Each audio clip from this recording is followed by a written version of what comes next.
What's going on, guys? It's your boy Ben Jammin. I'm going to be going over the Week 1 NFL slate, looking through it, using the RS and the DS, the Research Station, and the Domination Station. One is a cheat sheet full of a bunch of projections and valuable data to use, and the other is our powerful optimizer. So I'm going to get started in a minute. I'm just going to wait for some people to filter in here. Feel free to ask any questions you want in the chat. I'm going to have my phone open looking at it. So if you ask something and I don't get back to it right away, make sure you @ me so I can actually get a notification on it.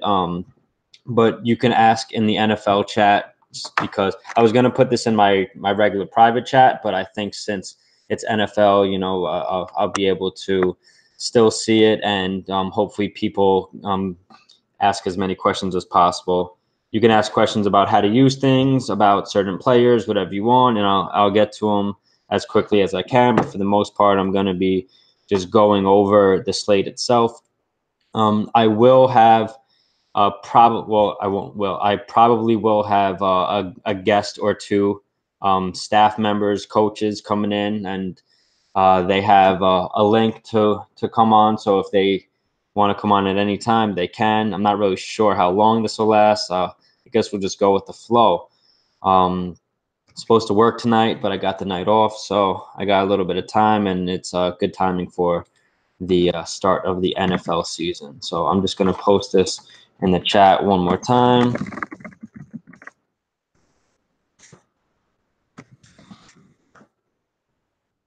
Okay. So now I'm going to switch from my face to the screen, and we'll start going over the RS. Let me just get some things set up behind the scenes real quick. We can get started.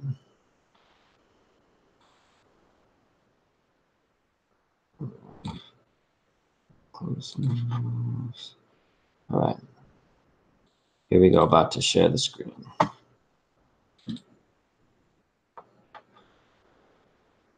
All right. So I have both FanDuel and DraftKings open. I'm going to go through DraftKings first just because that's what I prefer to play on NFL. I can switch back and forth if I need to, but a lot of the things are going to be the same except for a salary, but we have that here.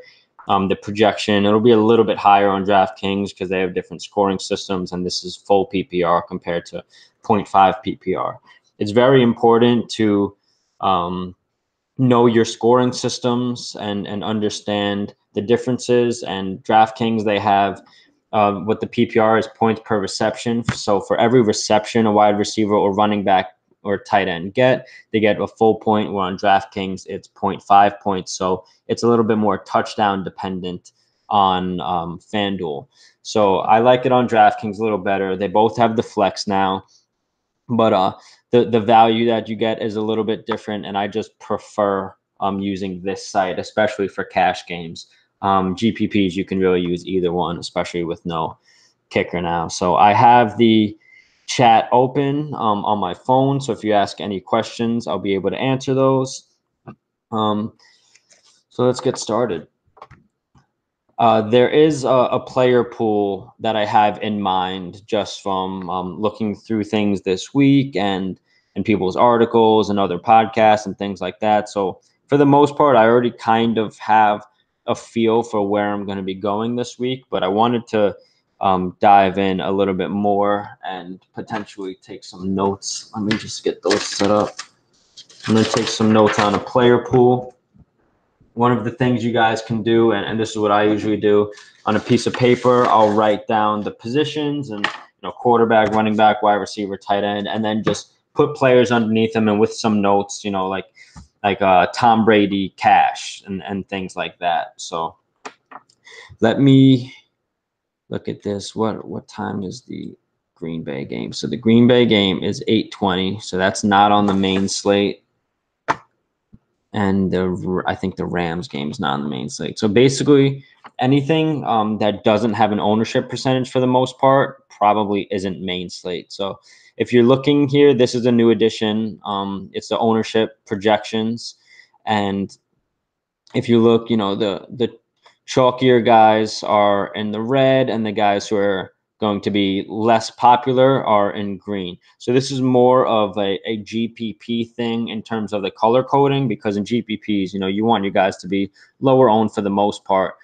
So in cash, it's not always bad that they're going to be higher owned, and sometimes people have different perspectives and things like that on if you should ride the chalk and play the more popular guys just so you could ride the wave and differentiate at other positions. I tend to just try and go for the most popular. The guy that I think is in the best spot for that week, in comparative to like the salary and things like that. So if we look here, if you sort this by largest to smallest, you're gonna get the guys who don't have those projections for now. So they're probably not on the main slate. And then you could look right here. So looking at the ownership, these are on my list personally. These are the top three guys that I was considering for cash, and then Watson as well. So the ownership projection, just looking at this right off the bat, is exactly where I would have thought to be going as well. So if we look out of these three guys, if you want to use all three of them, let's say across both sites, right? You have a little bit of a discount here for Drew Brees comparative from his cap percentage, which is the amount of percentage of a lineup his salary takes. So it is a little bit better on DraftKings comparative to the $50,000 salary you get compared to 8,400 on FanDuel with a $60,000 salary. So he takes up a larger percentage of the cap on FanDuel than he does on DraftKings. So that's one thing to notice. I think the reason that he doesn't at least projected for an even higher ownership is because you have two of these guys within the same range. Tom Brady, everyone's going to flock to him because he has the highest over under. He has the second highest team total, and it is Tom Brady playing at home. But all three of these guys get good matchups at home. So really, I don't mind any of them. If you're looking at in terms of value, you have Tom Brady um, as an 18 value compared to a number 2 overall rank. So that's one thing you want to keep in mind. Whereas you get better value with Drew Brees right off the bat, you're saving 400, and the only thing you really have to worry about is Alvin Kamara getting a few rushing touchdowns or the defense scoring a touchdown and Drew Brees not having to throw for 3+. In cash games, you can get away with having a quarterback throw 2, but you really want to try and be getting 3 or 2 passing and a rushing touchdown or something like that, because quarterback, you're allocating a lot of money no matter really who you pay for, unless you really go down cheap. But for the most part, you're not fully punting that position. So you want to make sure in terms of the cap percentage and how much they cost, which one you're getting some value from. So I'm going to sort out the guys who aren't on the main slates just because that's what I'm referring to.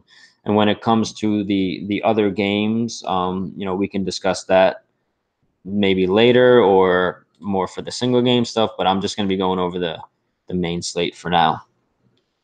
Actually, scratch that. Sorry. There's no point to do that. I'll just go through it and talk about like all the players in general, but I'll let you guys know if I'm talking about main slate or other slates. So if we sort by Rocket Arm, which is rating, this is a rating, and you get this for each position that takes a lot of different factors and variables into account. So you have things like, all right, just picture this. Like if you were trying to say, what are the good things that I should be looking for a quarterback? And you pick out each one of those. What I did here is kind of add them up for the things that I feel are valuable and beneficial. So for instance, you have a quarterback who's playing at home, it's the positive. Based on game script, based on atmosphere, just based on football history in general, you guys want to be playing quarterbacks, running backs, receivers. These guys just do better at home for the most part. So you get a guy at home, you get a guy who has a high over under and high team total, and he's the favorite. So home favorites are, kind of where we look generally for any position to start out. Like it's just a good thing to kind of think about. Like that's where you really kind of should be starting, especially for cash. And GPPs, for the most part, anything goes. But if we're talking about cash and being safer plays, these are usually your safer plays. So get something like a home favorite who is in a high over under. That's generally good for quarterback. So he gets a few points there. He gets points for having high projections. He gets points for having things like, high, uh, what's it called? Defensive that he's playing against, like high points per game. So if a quarterback is playing a team that gives up a lot of fantasy points per game, if he did really well last season in terms of being on the field and pass completions, so those are some things that we're looking for. The defense let up per game. So there's a lot of things taken into account with these ratings. So while we have the projections, which is where we should kind of be starting with things, the rating takes a lot of different stuff into account that should really help you out. Saint Pelican 66 asks, so is Rocket Arm comparable to DFSA grade for MLB? Yes, kind of. It's a little bit different, but for the most part, that's when you have the rating, it's looking at more than just adding a few different parts off. But I did have ratings for MLB, so if you're familiar with MLB, let me bring that up real quick and see if there's something I could help kind of relay it. So if you're looking at the DFS grades on the back end of this, it's looking at things like WOBA, ISO, the pitcher he's facing, and then it's adding those things up and looking at a lot of the stats. So while the MLB is based more of like things that happened in the past, the NFL ones also take the projections and Vegas lines, so a little bit looking forward into account, whereas the baseball ones were mostly looking backward. So it should get a little bit more of a predictiveness for NFL. So you can sort by projection and look to see who has the highest ratings, or if someone has a lower rating, like a Patrick Mahomes. Rookies and guys who didn't play much last year are going to have a little bit of slanted or skewed ratings here, just because they don't really have stats to go on, like past stats. So guys like Mahomes and Garoppolo, they're going to have less things to go on, but at the same time, these guys, they wouldn't be rated high because they're facing pretty staunch defenses. So you're going to see them in the negatives, but they probably should be like, a couple rating points, but not enough to really matter for you. So if you see that, just keep that in mind. And I wrote it here for every position that the rookies or players who didn't play last year, it's going to be a little bit skewed, but you could really just consider it like a couple of points off. So it's not like these would have good ratings anyway. So like if I'm comparing two players who are very similar priced, like Deshaun Watson and Cam Newton, if I'm trying to think who would I play in like a cash situation, or if I had to like do a 50-50 for season long starting, I'd probably take the guy who was rated higher. So that's the way I like to look at things. And if you look at Cam, even though he's a home favorite, he's in a low over under. So the team total is pretty similar, but the over under itself should allow for a little bit more opportunity for Deshaun Watson. So if I had to compare the two, that's who I'd probably be taking. But Cam Newton really has proven himself over the years to be a pretty high floor kind of guy for the most part. So going along, we really want to be looking for, if we're looking at cash, the home favorites, right? So one of the things you could do is you can sort by the spread and smallest to largest and see who's the largest favorites. One of the things you could do if you want to look at only players who are favorites, you don't have to do this, but if you wanted to, it's just another way to use it. You can go here and do number filters and do like less than or equal to 0. So that's going to give you only the favorites, only the negative numbers here. So if you wanted to do that, then you could also do something like, let's look at team total, number filter. And we want to look at only quarterbacks who have a 26 team projection or higher, which is a pretty high bar for the most part. Then we get 5 guys. So we're kind of simplifying our player pool here based on favorites who have high team totals. And so looking at this on the main slate, we have Breeze, Cousins, and Brady. So for me, what that's saying, if these are like 2 of the more important factors that I'm figuring in, it could puts Kirk Cousins more on my radar. He has a projection that's a little bit lower than these guys. It solidifies Drew Brees and Brady for me. But looking at that, then we can go, okay. And you could always look at these projections to kind of get a better idea of how a quarterback would do. Like Brady and Breeze are projected for a lot more yards than Cousins, but so it's just another way to look at it. These are probably a little bit more important for the other positions, not as important for the quarterbacks. On in the chat, it's Whiteboy23 asks, how do you use the RS combined with the DS if I'm making 3 lineups? Should I just hand build them? I'm going to go over the DS in a little bit too once we get through like the player pool kind of stuff. And when we get more to the stack builder, then I'll show you guys how I use it. But I would say always try to have some manual input, even if you're using the DS.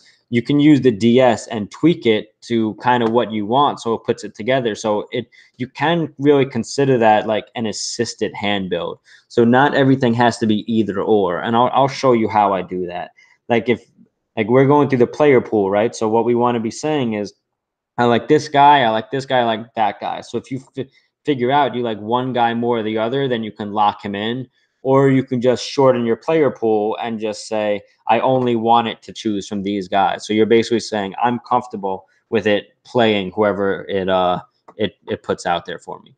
So taking this away, let's sort by the DK rank. So this is showing us the worst teams against the quarterback last year.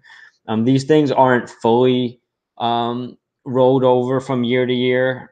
So just because a team was bad last year doesn't mean they're going to be bad again. But for the most part, neither of these 2 teams are opposing defenses of any kind, especially against the pass. So these are pretty even right here, Brady and Cousins. And then you have Breeze, who's a little bit lower, which is interesting. Tampa Bay did a little bit better against quarterbacks than San Francisco or Houston. But unless this is drastic, like this is only a few like ranking points off, right? You have a difference of 10 ranks here, but over here it's about 2 DK points per game. So you're getting a slight bump here, but it's a little bit different. So like Chicago, if we were comparing Brady and Rodgers for cash games, right? This would probably take me off Rodgers and just lean more towards Brady because there is such a significant difference here. And that is a little more important. So if we look at what the defenses did last year, you can see that Houston gave up 30 passing touchdowns, where Chicago gave up 18. One of the things you have to consider is, did Chicago only give up 18 because maybe they gave up a lot of rushing touchdowns? So if that's the case, let's go and look at that real quick, even though they're not on the main slate. Actually, let's look at Breeze, Tampa Bay. That's a better comparison. Over the course of 17 games, Houston let up 30 passing touchdowns and Tampa Bay let up only 21. But if you look, they let up 300 more passing yards than Houston did. So for me, this might say maybe they gave up a lot of rushing touchdowns. So let's go check that real quick. And we'll look at what Tampa Bay did against the rush last year, just so we can kind of compare them against each other. So if you look, they gave up 15 rushing touchdowns. So if we look at in terms of comparison to the rest of the league, 18, 15, 14, 13. So they're up there in the top 5 worst in terms of giving up rushing touchdowns. So if we look and go back to New Orleans and then go over here, we could see that against the rush, they were ranked 28. So Kamara's in a really great spot. So we'll go over running backs, but Kamara is going to be a cash game staple of almost everyone's core.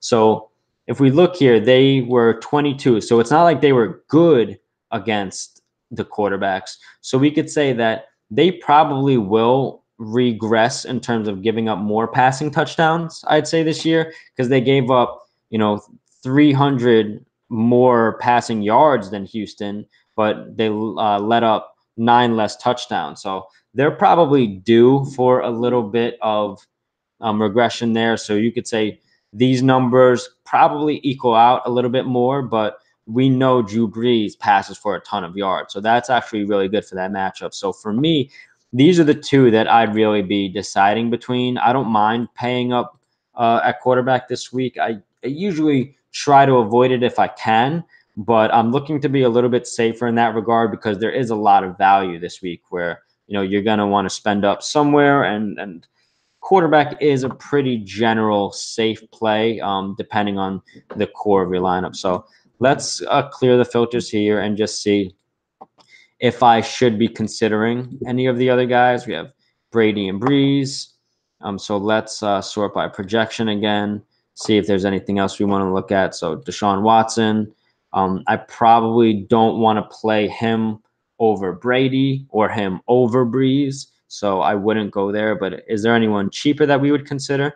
On FanDuel, let's sort on rank and see if there's on DraftKings and see if there's any of these guys that we consider playing.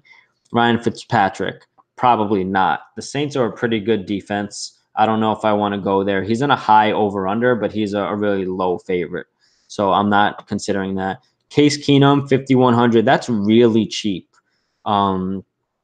He's facing Seattle, who's not as good of a defense as they have been in the past. He is a home favorite. So I'm not going to say I would use Case Keenum in cash, but it makes it a lot more interesting. And it's something to consider. Let's look at Dak Prescott versus Case Keenum. So we'll click on Dallas and Denver and compare the two. So Case Keenum's a favorite and he's at home, but he doesn't even have as high a rating as Dak. So if we look at Dak, let's look at CY. Ownership doesn't take that into account, but he's going to be, looks like, very low owned. Let's see. He's facing, defense that's was worse than Seattle. So Carolina was worse than Seattle. They gave up 25 passing touchdowns. But they have, they had less picks. Yeah, so they're just a worse defense overall. I don't think I would go down and use either one of these guys because for only like less than 2,000 more, I can get Breeze, who I'll probably end up with. I think that Breeze playing at home is just more of a lock. But if I'm going with Kamara too, I don't mind using Brady because I don't want to get running back and quarterback from the same team for the most part, but it is supposed to be a shootout. So with Kamara's passing ability, I probably don't mind it as much. It probably comes down to if I have the money, I'll probably pay up for Brady, but Breeze has been the guy in my lineups for the most part, him, Watson, and Brady. But if I'm looking at GPP, I don't mind using some of these other guys, right? So if we go to week 1 projections, let's sort this by pass touchdown. Some of the other guys, Big Ben, I probably won't go with because of the weather. Let's look at this ownership. These guys are all projected to be over 5%. The first person who's not is Alex Smith going against Arizona. I'm not a big fan there, but I don't mind, paying down for Dak Prescott. I don't mind paying down for Case Keenum. These guys are cheaper guys that you can get in there, and then you can fade that value chalk, right? Because you don't always really want to jam those guys in for GPPs. Like James Conner and Keelan Cole and Jack Doyle. These guys are going to be cheap and popular. So in DraftKings, in GPPs, you kind of want to go the other way. So I don't mind, getting off Brady and Breeze and then hoping they just have okay games and not go crazy off. Because in cash games, like, yeah, it's great if they go off for you, but it affects your GPP lineups too. So it's just a different way to think about it. But I don't mind Matthew Stafford for GPPs. Oh wait, he's not on that slate. Okay, never mind then. I don't mind Kirk Cousins for GPPs. He has a couple of good guys out there. He has Diggs, Thielen. He also has Kyle Rudolph as a red zone threat. So Kirk Cousins does have some good things going for him. He has a pretty high rating. A lot of people are going to be on Andy Dalton. I expect this ownership percentage to be a little bit higher. I'd say probably around the 7 range, 8 range. I think this is becoming a more popular play throughout the week because people have noticed how terrible the Indianapolis defense is. So, if you want to ride with that in cash, I don't really mind it. If you're going to use them in GPPs, I think you should go with a full-on stack and make sure you have like AJ Green or John Ross or Tyler Eifert. But I probably would make sure to stack him or play him completely alone because people are going to be on him. He's going to be one of the more popular cheap quarterbacks. So if you're looking to get away from that, you'll have a little bit lower ownership with guys like Case Keenum and Kirk Cousins. But one of my plays that I keep coming around to, let's see what his rating is Blake Bortles, 11. So that's not bad at all. So he has the second highest rating for the salaries under 6K. You have Dalton up there, but then you have Bortles. I think he's going to go a little bit lower owned. Our ownership projections has him there as well. So I've found myself building a decent amount of GPP lineups with Bortles. He has a pretty good core there, and I haven't really been stacking him in GPPs. I've kind of been running him out naked there and going because he has a lot of different options. And while Keelan Cole, we know he's going to take over the number 1 spot. He's going to be pretty chalky, and so I don't mind doing a stack with him because just of the value you're getting for those two guys. And I could show you that here. If we go just with those two, we can see. Let's see what the value projections would be. Blake Bortles and Keelan Cole, they take up only 15% of your salary cap, and they're an average of $4,700 per player. So that's really cheap to start your lineup off with. They're not the number 1 value stack, just general in terms of production. That would be Landry and Taylor. But for the savings that you get there, it's a pretty good start in GPPs, even though Keelan Cole might be higher owned. But that's why I'd probably go with, if we look here, I'd probably go with like a DD Westbrook or something. So if we sort this, then you see Bortles and Westbrook. He's just a little bit more expensive than Keelan Cole, I think. Here, let me look that up real quick. So yeah, he's $100 more, but he's going to have, if you look at our ownership, 21% compared to 1%. So if you're going to be starting off a GPP lineup with Bortles, I'd probably recommend going with Westbrook. And if you look, he has a higher rating for us as well. One of the things that I pay attention to is the opportunity cost. I went over this in the tutorial, but you can see here, this is based on the amount of touches they get or targets compared to their salary. So hold on, let me just do something here real quick. All right. So this is looking at guys who get a lot of targets compared to their salary. So targets in comparison to that. So if we look, DD Westbrook at 3,900 got 7.3 targets a game last year. So for me, I think he's in a pretty good spot. Even though Keelan Cole is taking over that number 1 spot, last year he got 5 targets per game, and this year that's probably going to bump up to like 7 or 8. whereas D.D. Westbrook was getting that many already last year. So I think that's a really great GPP pivot. D.D. Westbrook is a really fast field spreader. Let's see, what was his A dot? So they all have pretty similar A dots. So they get targeted down the field. So these are GPP type plays. Keelan Cole is probably going to fill in some of those Marquise Lee short passes, but I like D.D. Westbrook for GPPs to plug in with Bortles instead of going with Keelan Cole for who's $100 cheaper. You'll get, 1/20th of the ownership there. So that's pretty good.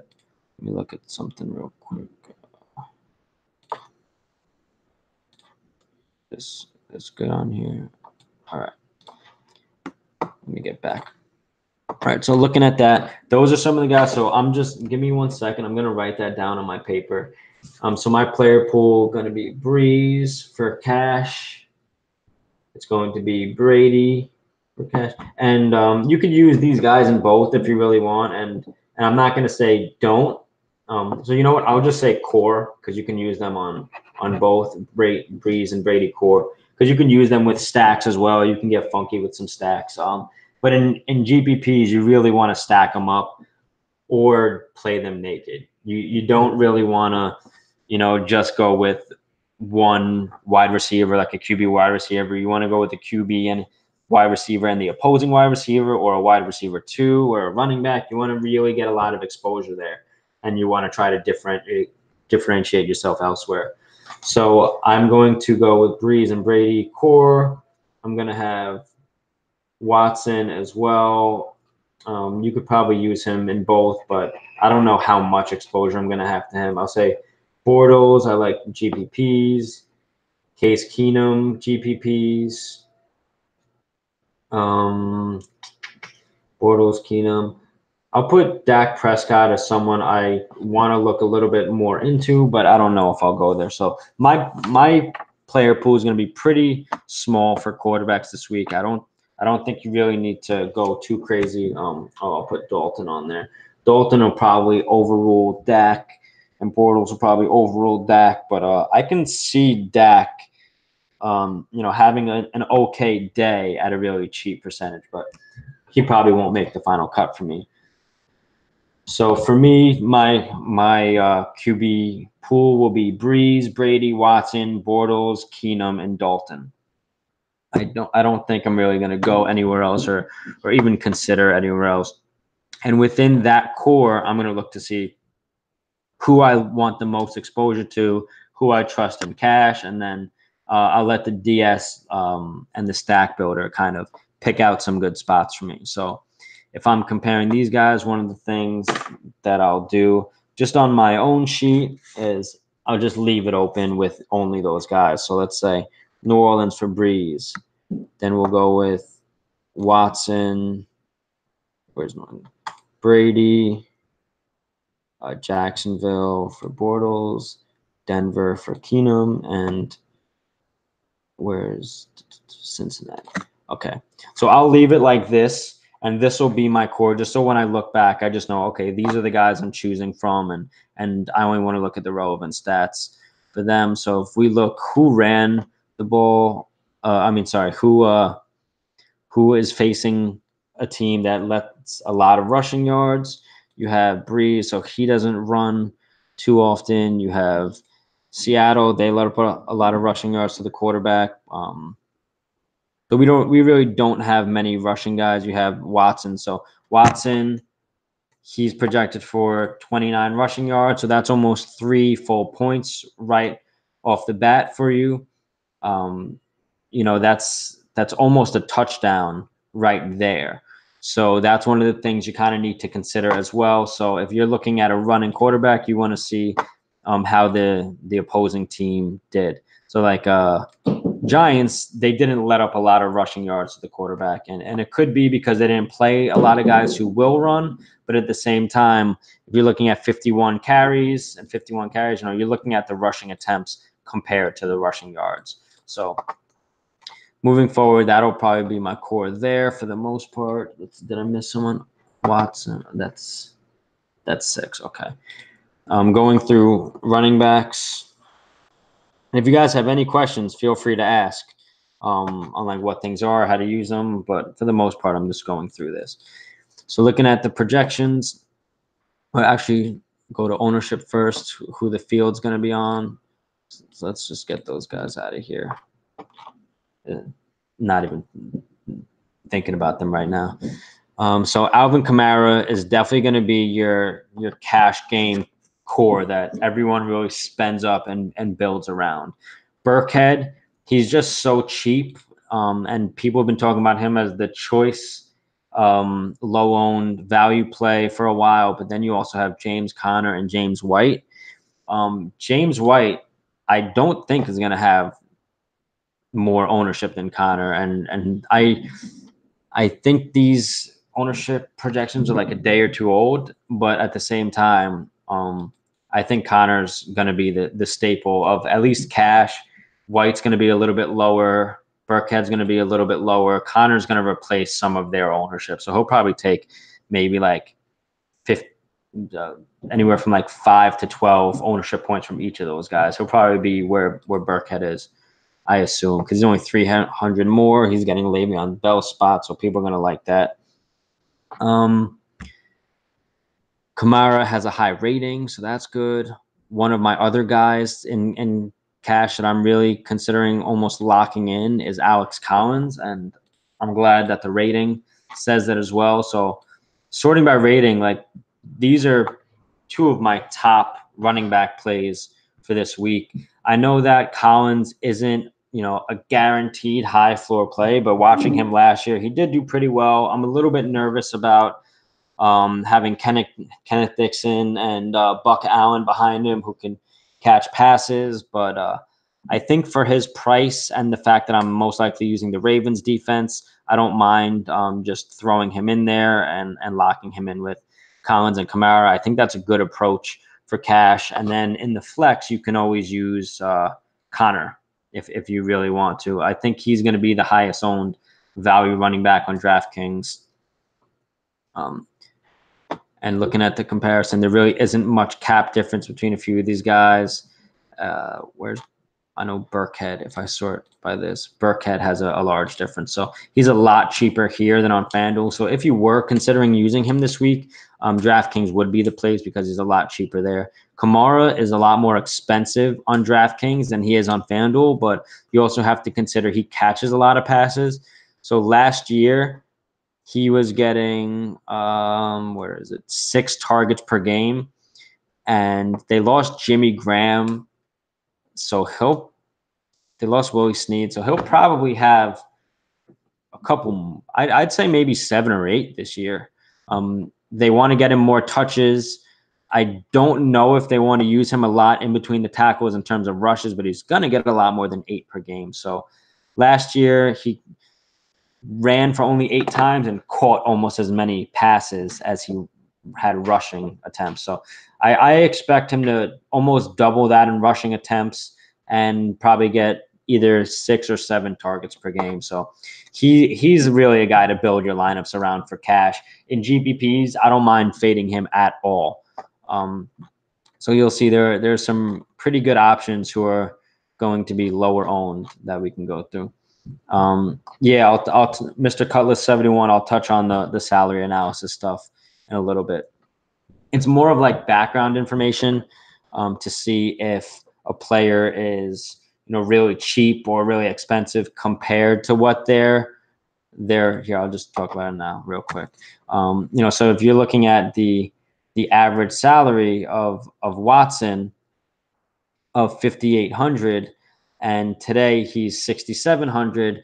That's a $900 increase from what his career averages. So a lot of times you want to look for guys who are cheaper than what their career averages. So like Andy Dalton and Bortles, 58 and 56. So if we go Bortles, he's a little bit more expensive than he has been in his career. He has a ceiling of 35. If you look at Andy Dalton, right here, 57. He's a little bit cheaper than he has been. Oh, no, sorry. He's a little bit more expensive, and Bortles is a little bit cheaper. So that makes me like Bortles even a little bit more. So that's one of the ways you can use this, but I can talk about it a little bit more later.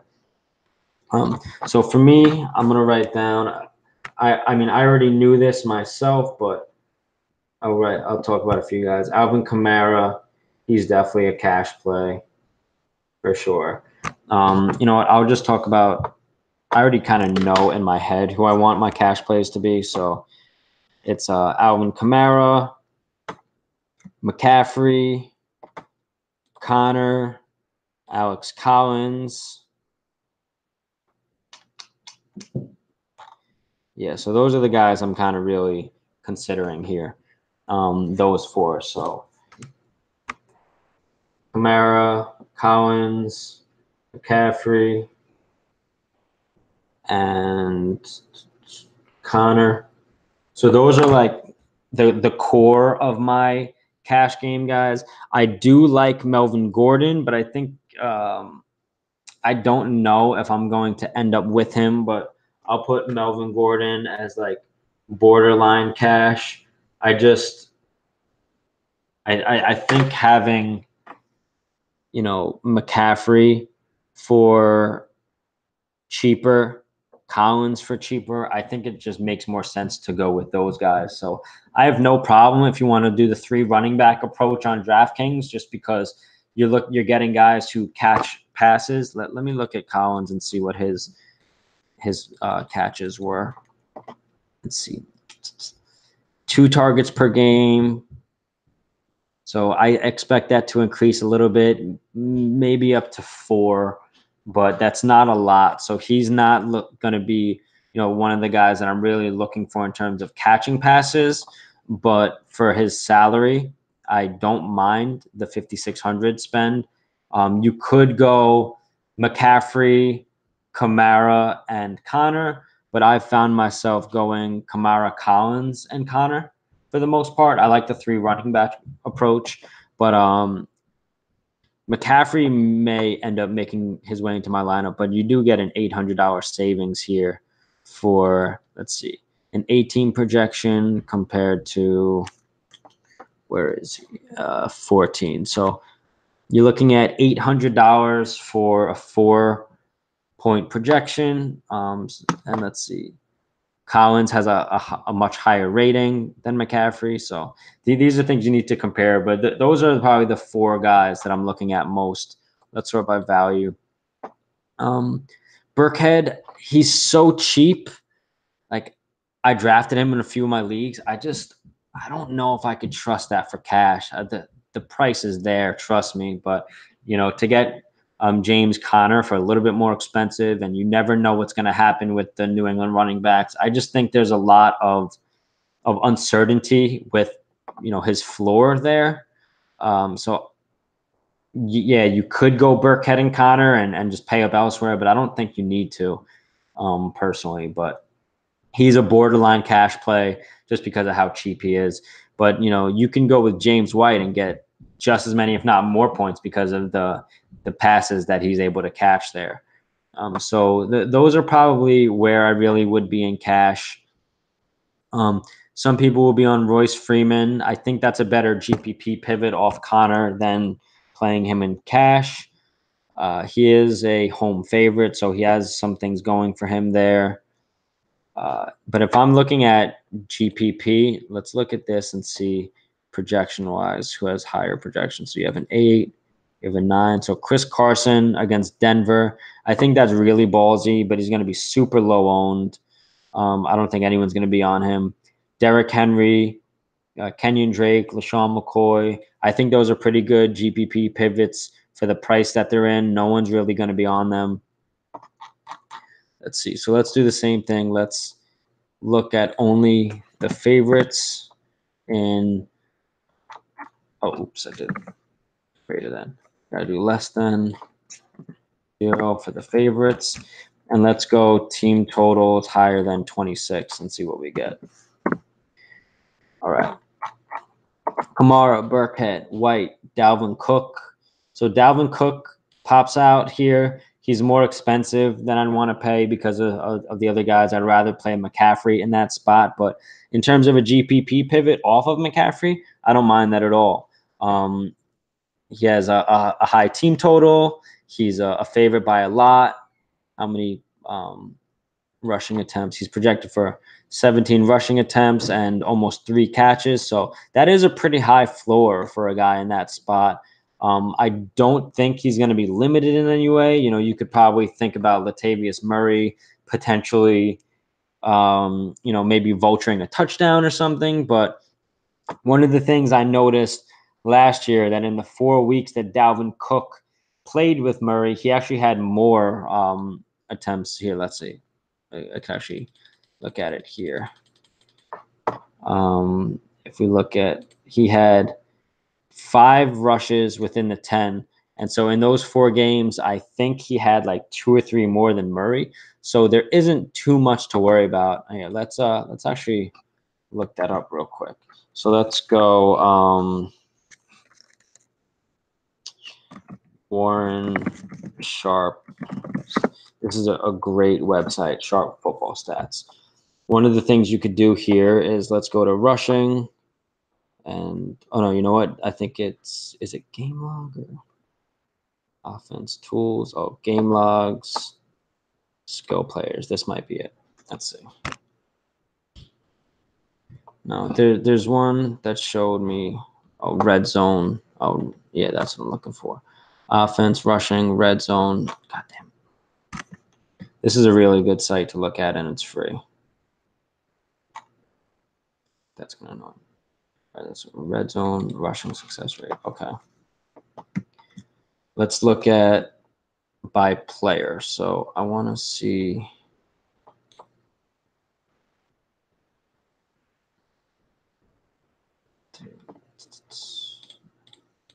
Okay, weeks 1 through 4.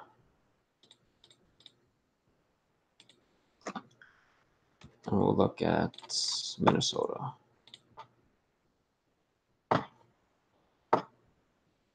So yeah, red zone rushes in the first 4 weeks that Dalvin Cook was playing. He had 10 rushing attempts and 2 touchdowns to Latavius Murray's 3 rushing attempts and 0 touchdowns. So that's when they were playing together. That's when Jerick McKinnon was also there. So I do like Dalvin Cook as a tournament play this week. I think he has some good upside, so I'll write that down. Yeah, don't sleep on that Sharp Football site, stats site. It's free and it's really good resource. So I think that's a good pivot. I think another good GPP pivot is David Johnson. So if you look up here, he's the top projected guy, even over Kamara, and he's going to have 1/3 of the ownership. So I like David Johnson a lot for GPPs. Honestly, like I know eating the chalk with Kamara is great, and no Ingram, and he has a lot of opportunity coming his way. But I mean, if you play David Johnson against Washington, I wouldn't mind because we know he's a stud. He got injured on his hand, not his leg, so he's not like coming off an ACL or something. Washington was just as bad against the run as Kamara, so I mean, it's good to eat the chalk with Kamara for sure. He has a much higher team total, higher spread. They're both at home, but David Johnson, he has a really high floor. So, I mean, I wouldn't fault you for doing that, but I'd probably do it more as a GPP pivot and eat the chalk with Kamara for cash games. Like there's so much variance. Is he going to get injured? Are they going to have 3 defensive touchdowns? He doesn't have to run. But I mean, whatever the case is, those are things you want to try and prepare for, but more so on the GPP side. So I like Johnson a lot in that regard. That's where you can pivot to Melvin Gordon, but he's going to have some ownership, so it may not be worth it. You could always go with a guy like Fournette or Hunt or Cook or Barkley. There's a lot of running backs in good spots this week.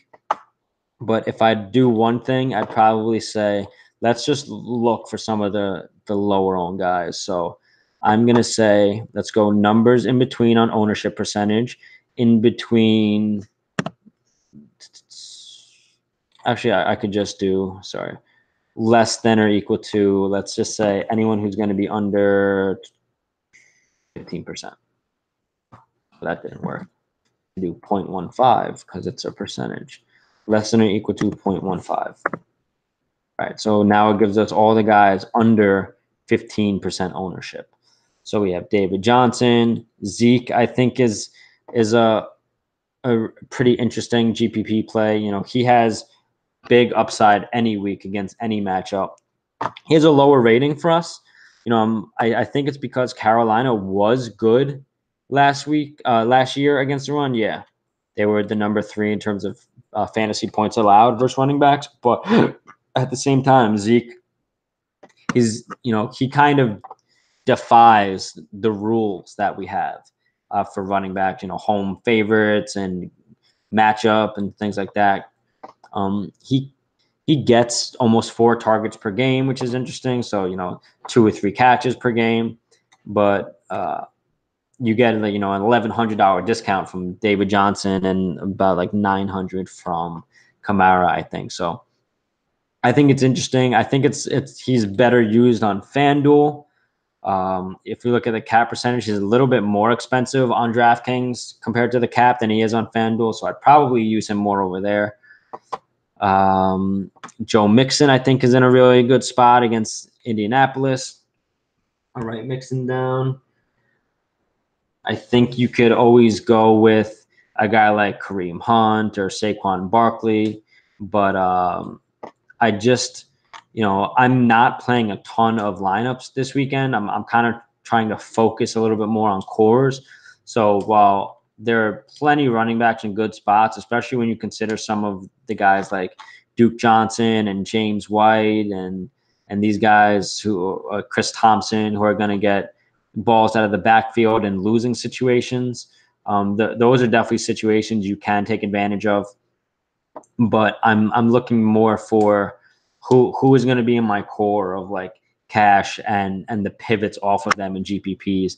And then you could always, you know, spread yourself out thinner as you go along. But when I'm thinking of like building my first GPP lineups, I'm thinking of, you know, single entries and three entry max and things like that, not the millionaire maker one. So those, you know, you could throw anyone in and say a prayer, but I like to play a little bit more of the higher dollar single entries and 3 max.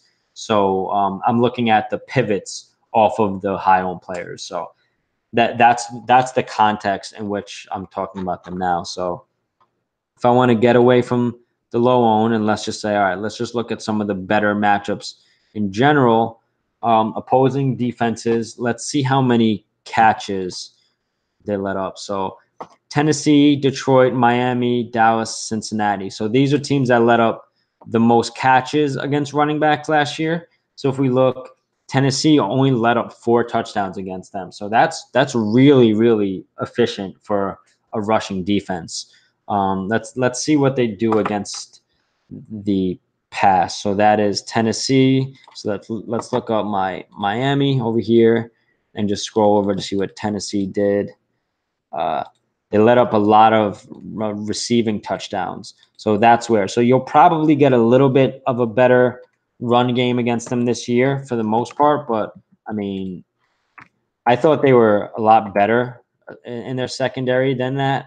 But it looks like teams are very efficient against them. They only let up 1,200 rushing yards and 4 rushing touchdowns. So it kind of takes me a little bit off Kenyon Drake. I'm high on him this year, but maybe not in this matchup. They did let up 5 receiving touchdowns to running back, so that's interesting. But he just doesn't get enough targets per game for me. He only gets 3. So if he was like a David Johnson or someone who like a Duke, like even a Christian McCaffrey, I'd consider it more. But so Christian McCaffrey's in a pretty good spot in terms of receptions.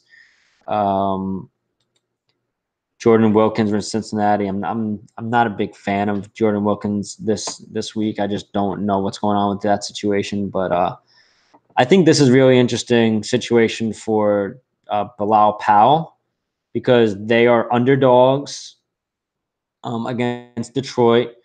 They are, I believe, away. Yeah, they are away and underdogs against Detroit. So Bilal Powell is probably going to get some of that late catch up targets, you know, that the garbage time stuff maybe, or trailing targets. I think, you know, even though Crowell got a few a game in Cleveland, I think Bilal Powell is going to be that guy for them. So I think that's an interesting spot for only 4,700. Yeah. So I'll probably put him down, but I don't know if he'll end up in any of my lineups, but it's just something good to look at, when you're looking at how running backs did. So let's see who let up the most touchdowns. That is Buffalo. So Alex Collins. Yeah, there you go. That's a really good spot for Collins. Good price. That's probably why he's the top rated player for us, because he's facing such a terrible defense. Yeah, and if you look, Bilal Powell and Isaiah Crowell, they let up a lot of rushing touchdowns at Detroit. Kamara is in another great spot as always. He's not on there. Seattle let up 13 rushing touchdowns, which is pretty interesting. But they limited receptions, so that's more of a FanDuel type pivot if you want to go with Royce Freeman. But okay.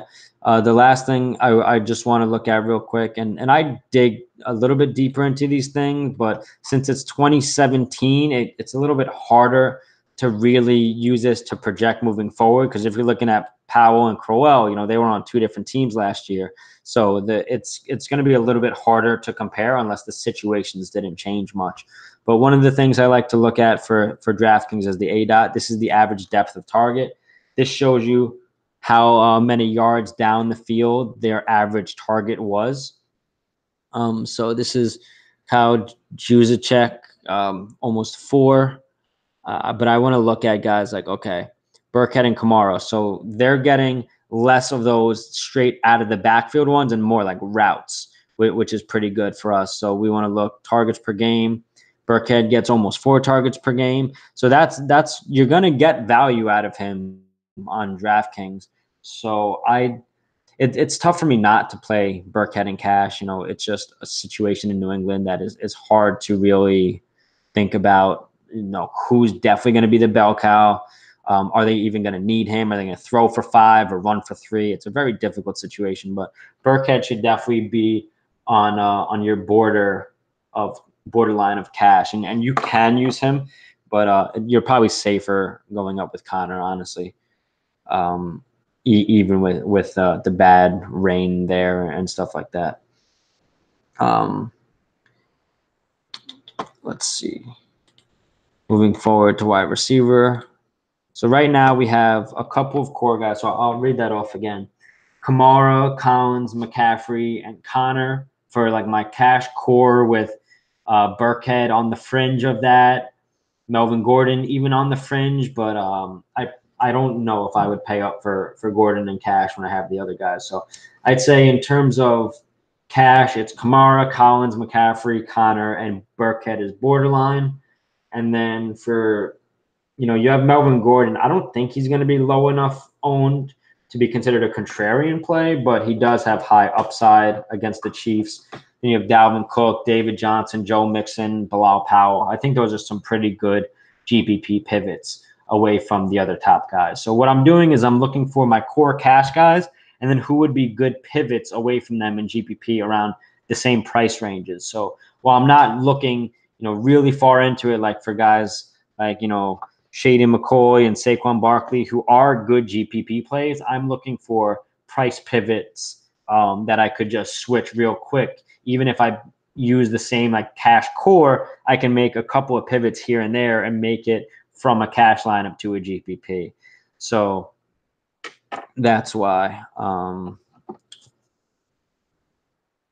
on one sec. All right. Let's look at these guys. So sorting by ownership here. Let's just get out of these. All right. Antonio Brown, Keenan Allen, Michael Thomas, Keelan Cole, DeAndre Hopkins, Chris Hogan, Emmanuel Sanders.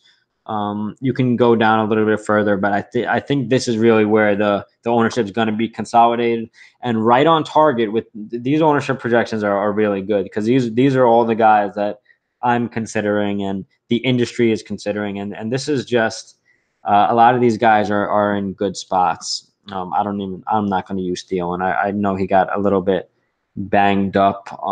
Let me just look that up real quick. Let's see. Wasn't listed on the injury report. Okay, so he's not really a concern. So I think then you could consider him a little bit more. But if I really wanted to choose between these guys in this ownership range, Emmanuel Sanders all day in that matchup. So looking at that, AB, Keenan Allen, Antonio Brown, this ownership's going to drop. And I don't know about significantly, but I'd say maybe 10 percentage points because of the weather over there. So if you're not concerned with that, you'll be getting him for an ownership bargain. But he was really popular to start this week out because, Le'Veon Bell is supposed to not play. But I think these projections you could still 7 for 100, maybe like 90 to 95. You could still project him for that. I just don't know if you want to pay up for that salary at this point when you have guys who are cheaper who can do the same thing. You have Keenan Allen for 1,100 cheaper who probably will have similar stats. He's not at home, but he is a favorite. So these are definitely guys in the cash core for sure. I'll even go down to here. So, I mean, I could just write that off right away. I really don't need to dig too much further. Honestly, I think I'm going to keep AB off cash because I don't know if I need him. I'd probably rather at this point pay up a little more at one of the running back spots or something, and maybe go like where I had Antonio Brown, maybe move him down and bump up, Allen or Connor to McCaffrey or something like that. But I'm going to say Keenan cash, Michael Thomas cash. Keelan Cole, I mean, he's just way too cheap, and I think that's why everyone loves him. He's not normally a cash player, someone you would target in cash. He is facing a pretty inept defense against the pass for the most part. They were bottom 10, but I think they're even worse this year. He has a good matchup. He's not really targeted within the red zone, or at least he wasn't last year. Whereas if we look at, see, Jacksonville, who had more of the red zone targets, they didn't really throw to. They threw mostly to, I guess, Marquise Lee or the tight ends, but they really didn't throw a lot. They run a lot in the red zone. So if we look there, if we want to try and find a pivot, so we don't have to eat so much ownership there. I don't even know if I'm going to end up with him in cash because I'm saving at running back spots, but he isn't a bad option just because of how cheap he is. So you sort by value. Yeah, there really isn't anyone within, a couple $100. You have Danny Amendola, Shepard. These guys are more expensive. So yeah, I can definitely justify that, but I really like these two guys, and I liked them before they were even value ranked. So these two guys are going to be probably in my cash game core. So if I'm paying up a little bit more running back, I don't mind. You could even use these three guys as your receivers and pay up at like, McCaffrey, Kamara, Breeze or Brady, Ravens. Like you really can fit a lot. You're not getting huge upside with these guys, even though they do have some upside. But these are going to be kind of your PPR mid-priced targets. You may want to stay away from Landry just because of the weather. But I think with the amount of targets he should get, with Josh Gordon potentially being inactive and Tyrod Taylor throwing the ball short, I think it does make a lot of sense. But I think, you may be a little bit safer at this point with Emmanuel Sanders just because of the weather. So, you can say Landry might get bumped down a little bit because of that. But for the most part, like, I really do like him. So if I'm looking at the weather and the weather is just really, really bad, I may consider not using him. But right now, I think I have Landry, Stills, and Sanders as my wide receiver core on DraftKings. So I'll keep him in. I like Landry and Stills. Stills is playing in Miami against a decent Tennessee secondary, but there's no Devontae Parker. Landry left, so that's a lot of targets that he should be soaking up. So I like Skills. I'm sorry, Stills. So let's go look at some team totals greater than 26. Look at our guys over here. So we have Diggs, Thomas, Hogan. Oh, I like Hogan a lot for cash. He's cheaper than Thielen. I would definitely use him over Thielen. He's cheaper than Diggs. That gets a little bit more close just because Diggs is the man over there. But I mean, no Amendola, no Edelman.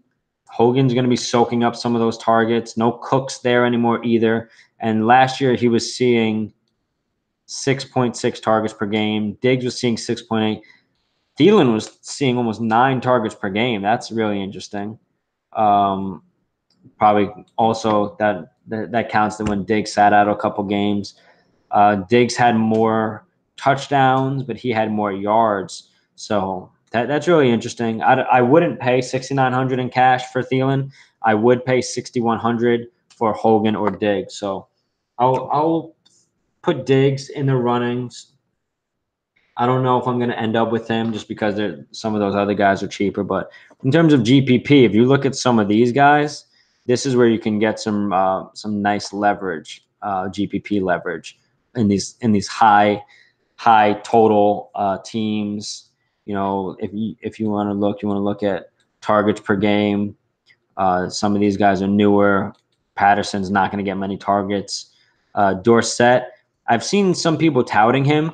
I think he makes for an interesting pivot this week away from Keelan Cole because is Tom Brady throwing him? He has a pretty good matchup, and he's one of those boom bust guys, and he's playing with Brady for the first time. So it's going to be interesting there. But let's get away from that. Let's look at who gets the most targets per game. Check that out.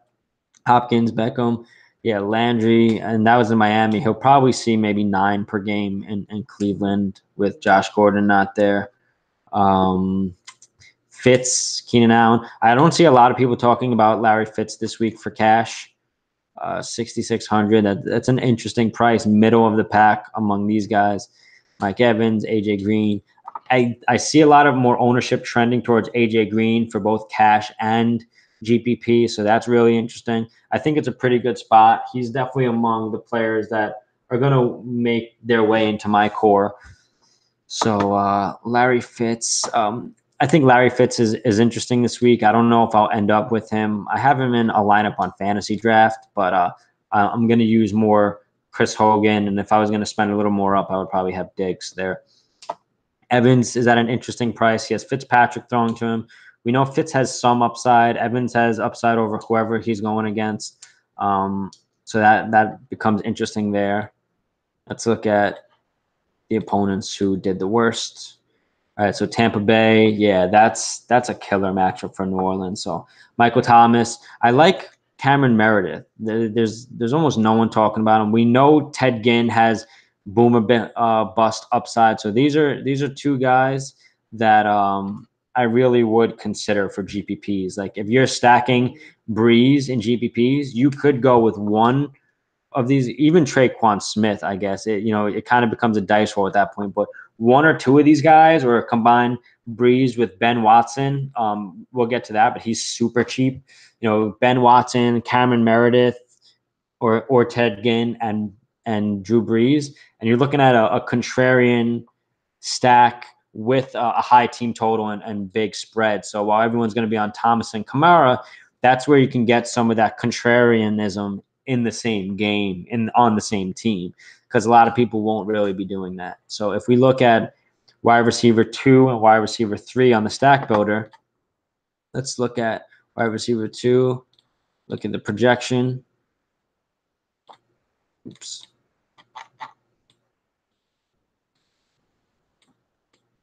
Okay. Aaron Rodgers, Randall Cobb, they're not on the slate. Roethlisberger, Schuster. Let's see. Where's Breeze?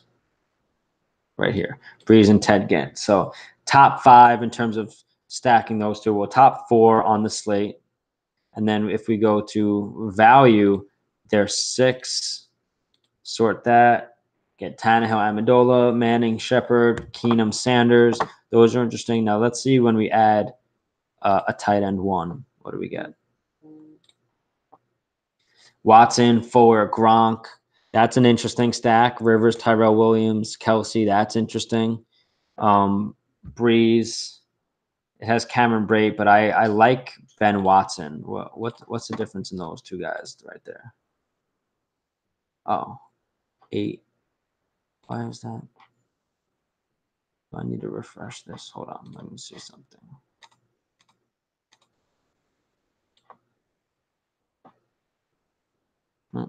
Okay. That's the opponent. That's why. Sorry. Okay, team. There we go. That's all right. So where's Breeze? Breeze, Ginn, and Ted Watson. Yeah, they become a better value rank. Then you have Rivers, Williams, Gates. These are some contrarian stacks. Like you can go with the wide receiver 1 and your tight end as well. See what you get there. Tyrod, Landry, Njoku. Tannehill, Stills, Jazeki.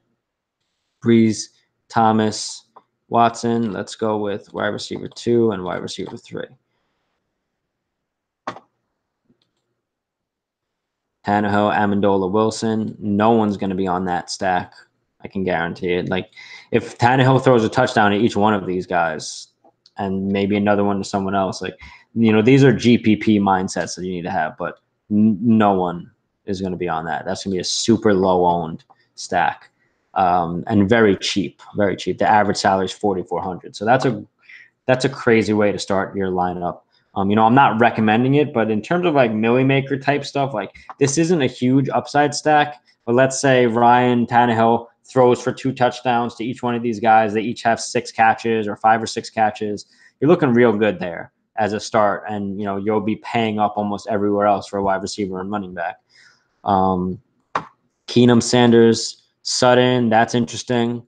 Blake Bortles, Westbrook, Moncrief. So these are more contrarian stacks that you're trying to look for a little bit more value than anything. You can sort by the full projection itself and look at these guys. But if I'm going this low in terms of like contrarianism with a wide receiver 2 and 3, I'm probably looking for a little bit more value than anything. So I think these are really interesting approaches right here, because same thing with Keenum, Sanders, and Sutton. It's just their value GPP stacks. You know what I'm saying? You could go with the opposing wide receiver 1 and your wide receiver 2. I think that's an interesting way to go about it, because everyone knows about the QB1, wide receiver 1, and opponent wide receiver 1. But if you do it with the wide receiver 2, these guys get almost as many targets as the wide receiver 1 in a lot of cases.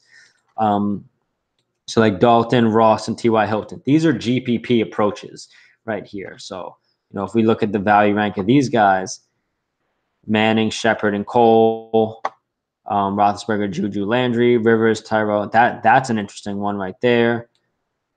So these are just different approaches to things, and that's the way that I like to look at it. So with those guys, you're getting pretty good spots based on just generally the defense that they're facing. So if we look at just reception touchdowns, you're looking at Green Bay, Dallas, KC. So that's good for Cam Newton. If I was rolling out Cam, I don't think I would stack him with anyone. Maybe GPP, you could stack him with DJ Moore. But Cam's more of a player I like to roll out by himself in case he gets a rushing touchdown, like 2 or 3 passing touchdowns. Let's look at the opponent, what they let up in terms of catches. This is pretty important for me for DraftKings. So Tampa Bay, Carolina. This bodes pretty well for guys like Allen Hurns. Keenan Allen is in a really good spot over there. That's interesting for these guys. Hopkins. Yeah, that puts Hopkins a little bit higher on my list looking at that. So that's pretty nice. Let's see who gets some of the targets. Diggs, Michael Thomas, Keenan Allen, AB, AJ Green, and Devontae Adams. These guys get the most red zone share, the highest red zone share in terms of target percentage from the team. Stephon Diggs had 16 targets inside the 10 last year. That's pretty crazy. he gets a new quarterback, so that might change a little bit. I'm surprised a lot more didn't go to Rudolph, but that is really interesting right there. Um, let's see. Let's look at the smaller A dot. I'm going to look at guys who get a decent amount of targets. So I'm going to sort the targets by greater than or equal to 7. So 7 per game with the lowest A dots. So this is the guys who get most of their targets more towards the line of scrimmage than anything. Landry, Golden Tate, Larry Fitz. Yeah, sure. Okay, that's really interesting. Sterling Shepard. I think Sterling Shepard's in for a pretty decent upside year for himself. Devontae Adams, he's not on the slate. Garcon, not a big fan of in this matchup. All right, yeah. So if I go through that, that's probably my core there. I'll read it over again. Let me see if there's anyone GPP wise that I'd be focusing on. And keep in mind, especially wide receiver, it's such a volatile position. There's a lot of guys who are in consideration. So, I'm trying not to make the pool too expansive for myself. But, like I said earlier, I try to go with the core. And then if you start thinning out your exposure later on, building a bunch more lineups, that's when you start getting to more of those other background guys. For the most part, yeah, I'm pretty good where I am. There's a couple of other guys that you can consider in terms of stacks. I don't mind. Let's see, Adams and Golden Tate are not on the slate. Okay, Tyreek Hill is a boom bust guy. We know that he has big upside, especially with Mahomes. So I don't mind him in GPPs. But let's just look at some ownership real quick.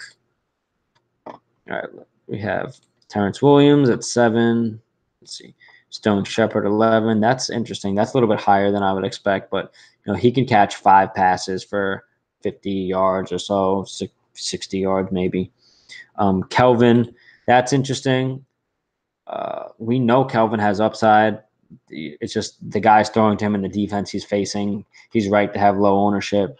Allen Hurns, Corey Davis, Jamison Crowder. Corey Davis is a big upside play, low rating. I like Cameron Meredith. Yeah, these are really some interesting plays, but I'll go through my core one more time. So, like, potentially AB in cash based on really what the weather's like over there. Then I have Keenan Allen, Michael Thomas, Keelan Cole, Jarvis Landry, depending on the weather, Kenny Stills, Chris Hogan, Stephon Diggs, and AJ Green.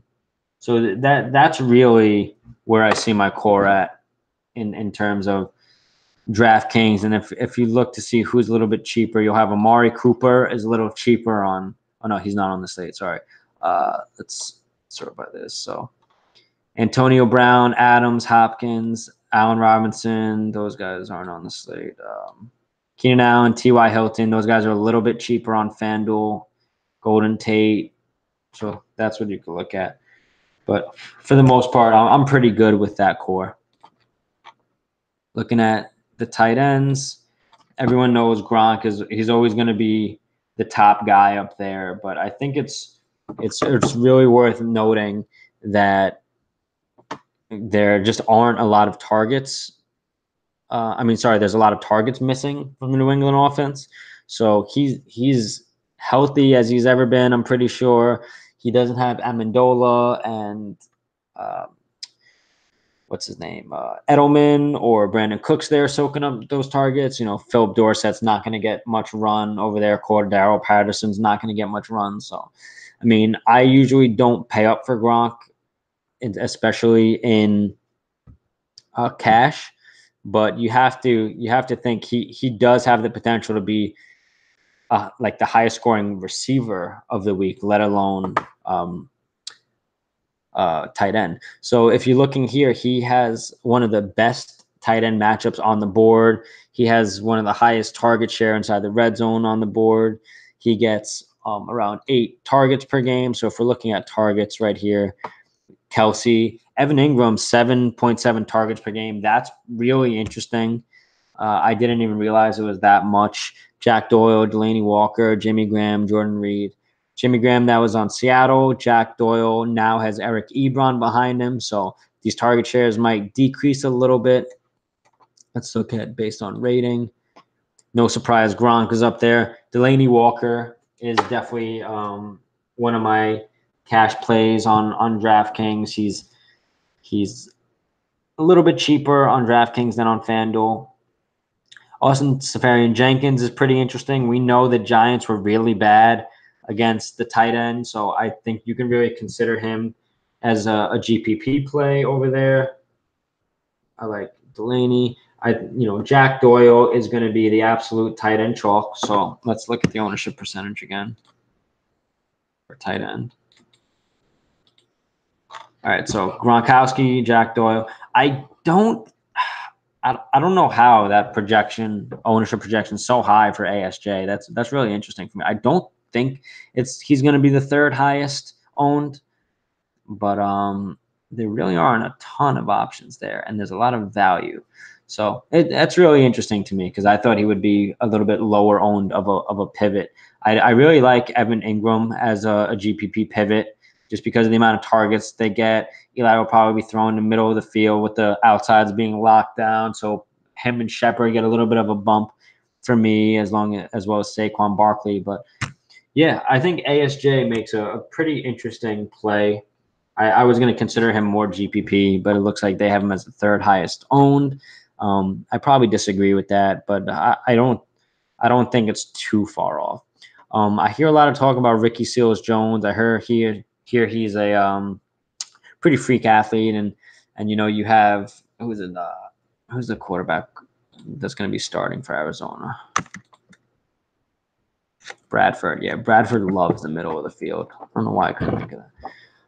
He loves the middle of the field, so that's going to be interesting. So I can consider RSJ as well. So you got ASJ, RSJ, and then not for cash, but as GPP pivots away from Doyle. I like that. I also like Ben Watson. Let's see. Where is he over here? Ben Watson projected for 8 at almost min price. So I could see why Ricky Seals-Jones is going to be projected higher than him just generally, but I do like that spot for him. Ben Watson playing with Drew Brees again, but RSJ. So I'll put Watson as well. Let's look at a little bit more in depth. So points per game, you have Delaney Walker's in a great matchup there. Nick Vannett for Seattle, Jesse James for Pittsburgh. These are guys that I'm not considering. Jack Doyle, Tyler Eifert. Yeah, I think Tyler Eifert is going to be a little bit popular this week just because people are starting to jump more of that Cincinnati bandwagon. It's just becoming more popular throughout the week. Yeah, I'm pretty comfortable with my selections so far. Let's look at receptions given up. Here, I want a little border on there.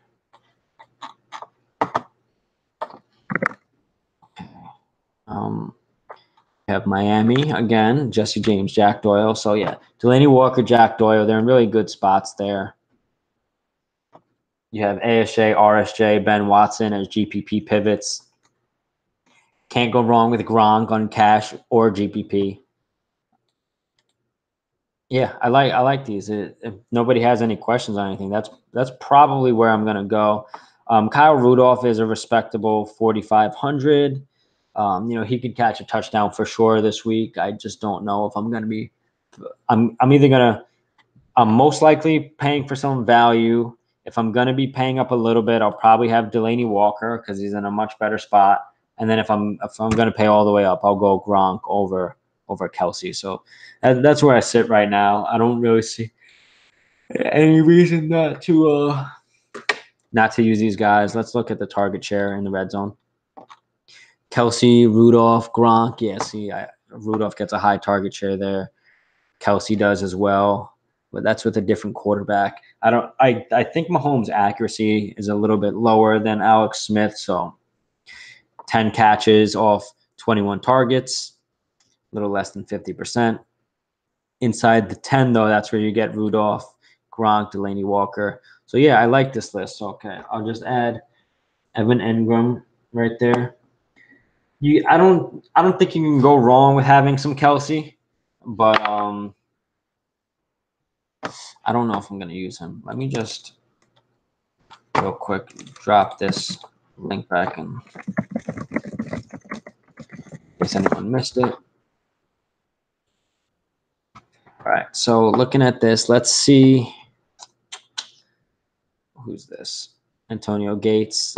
He had 10 inside the 10 targets last time he played, or last year, whatever. All right. Need that. Don't need that. Catch percentage. Don't need to look at that right now.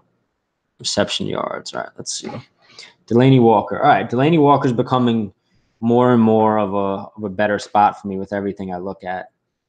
The price is higher than Jack Doyle, so I think people are still going to go to Jack Doyle for sure. But I really don't mind Delaney Walker. You have Jack Doyle who's going to be sharing a little bit with Ebron, but he should be the man over there. But yeah, I don't think you can go wrong with Jack Doyle or Delaney Walker as your two core cash plays. And then you have a few guys pivoted off of that. So for me, in terms of core, I'm looking at Delaney Walker, Jack Doyle, cash core. I don't think you can go wrong with Gronk. Just a little bit more expensive than I want. Did I post that in the? Oh no, I posted that in the staff. Oops.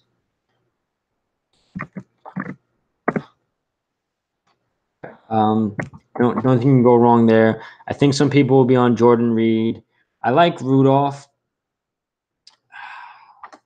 I'm having too many tight ends in this pool. That's the last person I'll add just because I do like his spot a lot. Okay, so it's going to be, and I think Rudolph's going to be a little bit more of a GPP play than cash for me because I like Delaney a lot more. So Delaney with a Rudolph pivot can go up to Gronk. I like Doyle. You have ASJ and RSJ as your ASJ, RSJ, and Ben Watson as like your cheap pivots, and Evan Engram as a GPP play. So that's probably where I'll be at. Obviously, if you make a lot more lineups, you can start extending and thinning out your player pool. But I think that's where I'm going to be.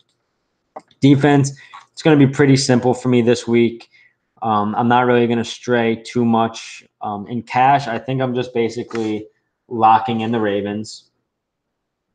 I don't know if I'm going to go anywhere else in cash. The only other place I probably would go would be maybe the Chargers, but it's just tough because KC does have a lot of boom upside.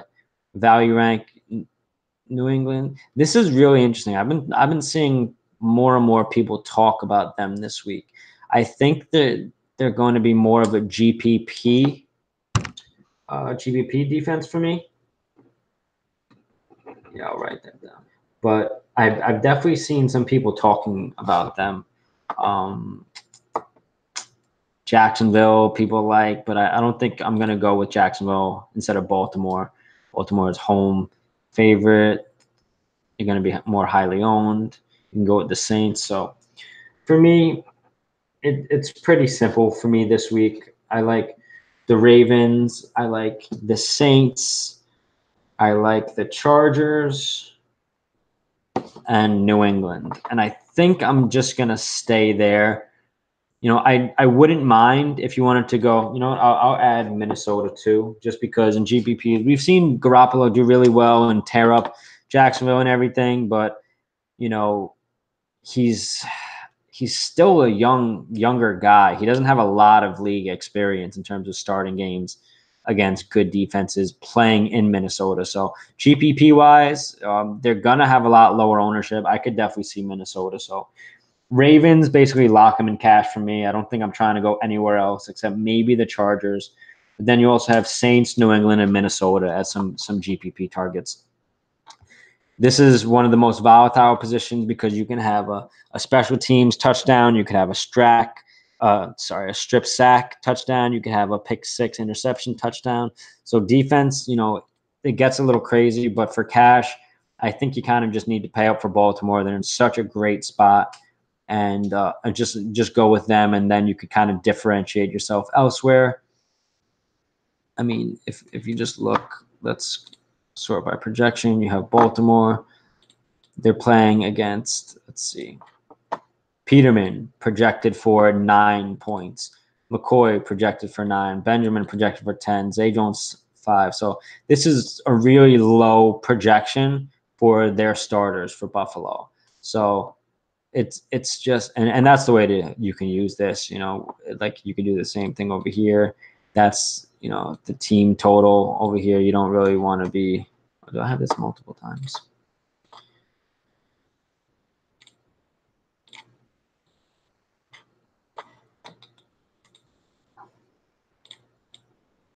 Okay. Had some duplicates in there. All right, so you could look at this and see. All right, you don't really want to use Houston D because they're playing the Patriots, who have a pretty high projection as a starting lineup.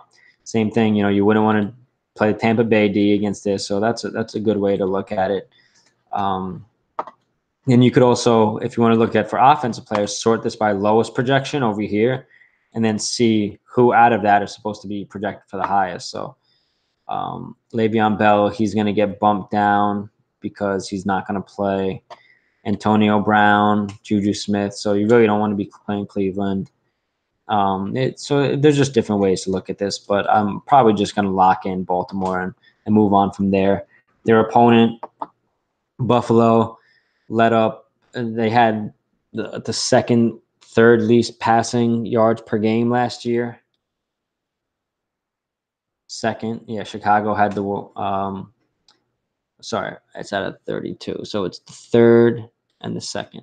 So yeah, they're projected to allow only 16 points compared to everyone else that's over 20 for the most part. So yeah, it's just kind of lock them in. They're first projected 7, and let's see, in terms of the average rank between the projected rank and the value rank, you have Detroit, New England, Jacksonville, Baltimore. So I think this is pretty interesting for New England as a GPP one. I think I'm going to fit them in a lot more than I was planning on. They're almost 2% cheaper on DraftKings than on FanDuel. So yeah, I like New England there too. I think that's really interesting. So yeah, that basically sums it up in terms of what my player pool is going to be. I'll write this up real quick and I'll post it for you guys, just like without analysis. I'll just post these the player pool that I'm going to use. Analysis is on here, so if you want to use that. Stack builder we could play around with. So I'm going to go on to the domination station.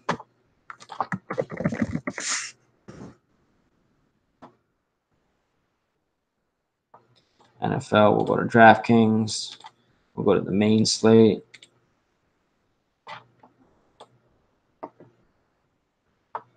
And I'll just show you kind of how I use this. So let's say we want to use Breeze, Thomas, and the opposing wide receiver one. The way you would do that, position stacking, you would stack your quarterback and say with exactly one player, wide receiver from the same team. And then you would do that for one player from the opposing team, wide receiver.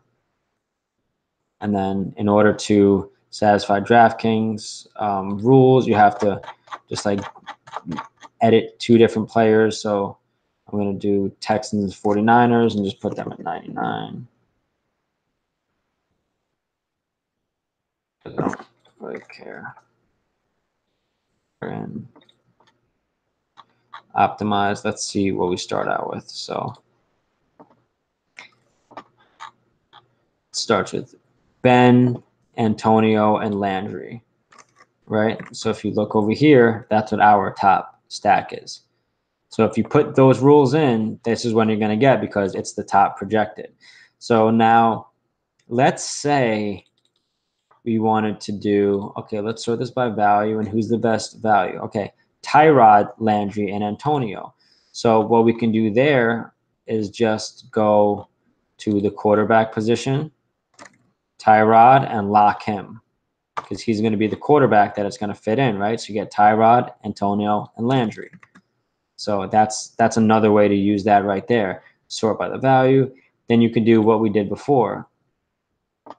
Let's go wide receiver 2 and the opposing wide receiver 1. Sort that. Josh Gordon is in there, but let's say we want to go by value. So we're not getting Antonio Brown. Eli, Shepard, and Cole. That's interesting. Let's say I want to go with my Bortles stack there, right? So let's just lock Bortles and see what it throws up for us. Yeah, Bortles, Keelan Cole, and Shepard. So it gives you more of the value route instead of going with OBJ, right? Right over here, Bortles, Westbrook, and OBJ. It did wide receiver 1 and the opposing wide receiver 2. So if we sort this by projection or probably more by value, let's go by value. You get Bortles, Keelan Cole, and Shepard. Nice. So that's what it picked out for you here. So now it also has the Patriots in there for us, which we know we like. Jack Doyle, that's got some, cash feel to it with Cole and Doyle right here and Kamara. But this is a pretty nice GPP start, right? You have your Patriots GPPD that we talked about. You have the Bortles. You have a little bit of chalk right in there with Keelan Cole, Kamara, Doyle, and even McCaffrey. But it separates you because Diggs isn't going to be highly owned. Shepard's not going to be highly owned. Johnson, we already talked about him being a nice pivot. And here you're heavy on running backs, right? Johnson, Kamara, McCaffrey. Now, let's say we didn't want Cole, right? We think he's going to be too chalky. Let's lock in Westbrook and see what we get there. You probably not a lot going to change, right? Because he's only $100 more. But Bortles, Westbrook, yeah, nothing changed. You just got Westbrook instead. And so where it was, 49,900, it spent that extra 100 on him. So now let's say, all right, well, I don't want to lock in that stack anymore. Let's get rid of the Bortles stack. And let's say, all right, I want to build my cash lineup, right? But I don't want to stack because you don't have to stack there. So the first thing I'll probably do is go to defense and lock that in because I know I want to use the Ravens. Then I'll go to Kamara. I know I want to use Kamara in cash, right? So we can go here and we'll optimize that and see what it has. Kamara at 42. What did this say? Kamara, hold on. Yeah, so it projected his ownership to go up even more. So the DS updates a lot more regularly than the RS, and this was the last update I had. It was at 37, and this one has Kamara at, where is it? 42. So his ownership is bumping up even more. Let's see what it did with Connor. Connor's at 17. Burkhead's at 23. So Connor's went up and Burkhead's, I don't know if it dropped. But okay, so we locked in Ravens. All right, you know what? Since I'm doing cash, I'm going to get rid of everybody except the guys who are in my cash pool. So Breeze, Brady, Watson. Do I want? No, I don't think I had him in cash. Breeze and Brady. Okay, I'm gonna roll with this right now. Just these two guys. Okay, Brady, Kamara, McCaffrey, Hogan, Landry, Stills, Doyle, Burkhead, Raven. So this is mostly everyone I had in my cash core with just doing Ravens, Brady, Kamara, right? I know I'm probably going to have Doyle or Delaney, but Doyle is going to allow me to upgrade elsewhere. Landry, Stills, and Hogan, these guys are definitely within my cash core. I like McCaffrey a lot. And then it goes Burkhead. It has Burkhead over Connor. So let's see, where's Connor. What's his updated projection? His updated projection is at 13.5, but he's $300 more expensive. So let's just say I wanted to lock Connor in. I'm not as high on Burkhead. I like in terms of like safety, right? I just don't think he's going to be incredibly safe. So let's just lock in Connor and see what happens. Breeze, Kamara, McCaffrey, Hogan, Landry, Stills, Doyle, Connor, and Ravens. So did anything change here? Yeah, it went to Breeze to pay up for Connor. So that's your switch right there that you're looking at, right? Everything else is the same, except instead of Brady and Burkhead, you get Breeze and Connor. So let's just say I'm a little scared of this Pittsburgh-Cleveland game. I don't even want to touch it. I'll get away from this. I'm going to just click it out. So I'm not even dealing with that. It's scaring me for cash, hypothetically, right? I'm just saying, like right now.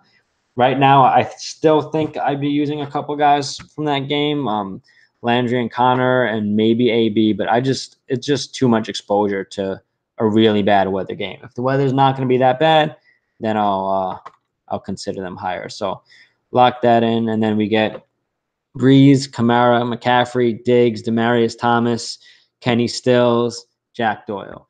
Okay, Demaryius Thomas is really interesting for this spot.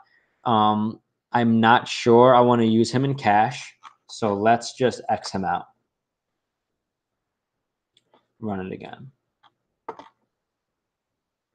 All right. Brady, David Johnson, Kamara, Sanders, Stills, Amendola, Jack Doyle, Burkhead, Ravens.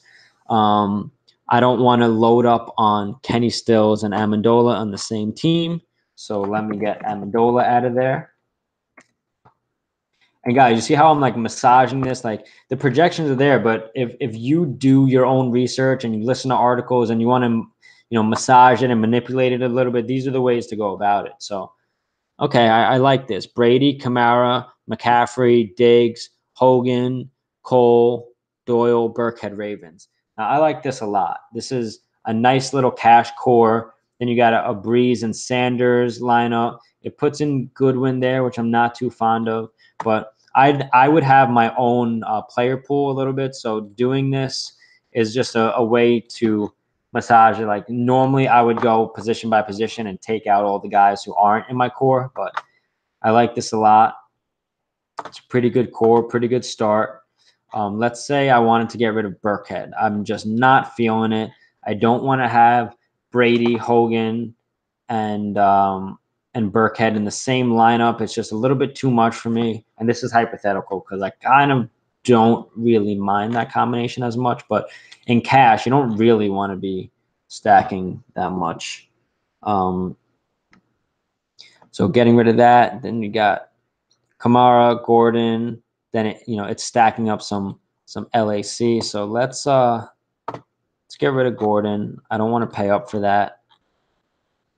Kamara, McCaffrey, Diggs, Hogan, Stills, Doyle, Eifert.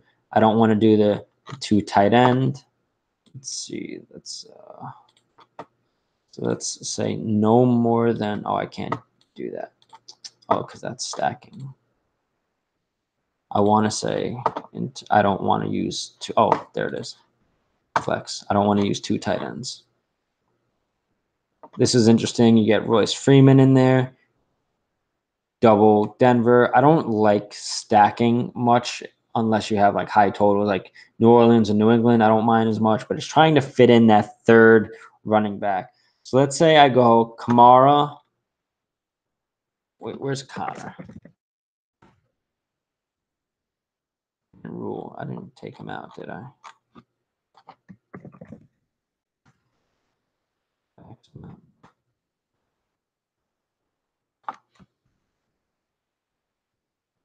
I go.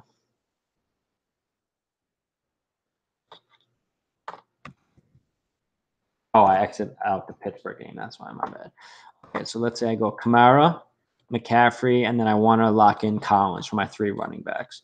So I have my quarterback pool lowered. I have my running back locked in. This is a pretty nice cash lineup right here.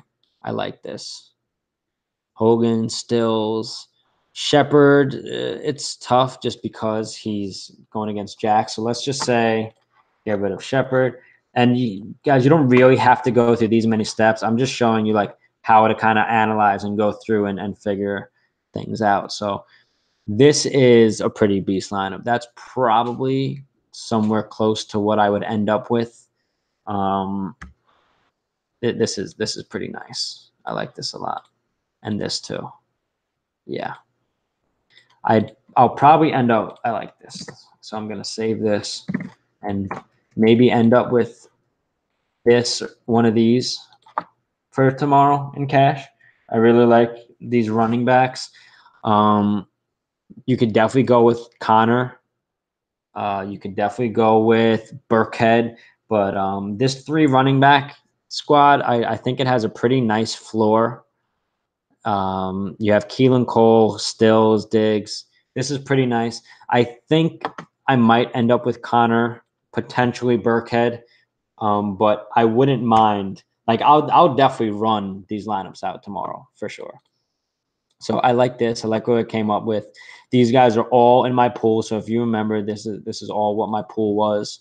And it just came from massaging it a little bit. And so basically you can consider like these are handmade lineups that I used the DS to make. So these are lineups that I would build by hand because this is my core.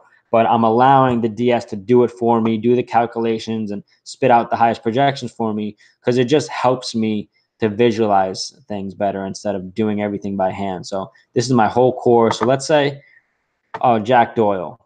Don't want to use him. Let's see what it comes out with. I'll probably do the same to Cole. And I just want to see what kind of things get spit out, right? Like, why not? Like, if I had this thing at my fingertips, I want to see what kind of things are being spit out if I'm going in different directions. So it starts putting in Eifert, Seals, Jones, and Gates. So it gets a little bit less comforting for me. So let me see what the lineup looks like when you have Delaney in there. And then I'll also probably do the same for Gronk. All right, so let's see what this looks like. Tyrell Williams, Alex Collins, McCaffrey, Sanders still. That's interesting. Let's get rid of Tyrell Williams. He's definitely in play. He's just not a part of my core. Lockett, definitely not. So this is why I like to do the core a little bit more, like my player pool, so I don't get all these random plays. But yeah, I don't mind these actually. So still Sanders, these guys have been part of my core. You know, it gets Hogan out of there a little bit. You don't have the cheaper running backs, but these are all nice PPR guys. You have high floors and these other spots. So this is a really good way to do these things. So unless anybody has any questions, I'm probably gonna end it here. I hope this was informative for you guys. Anyone watching this back, you could always message me at another point. But all right, guys. I hope that helped. If you have any questions, hit me up at xbenjaminx on Twitter or in the DFS Army. All right. Good luck to everybody week 1, and I hope to see Army helmets on top of the leaderboards. Good night, guys.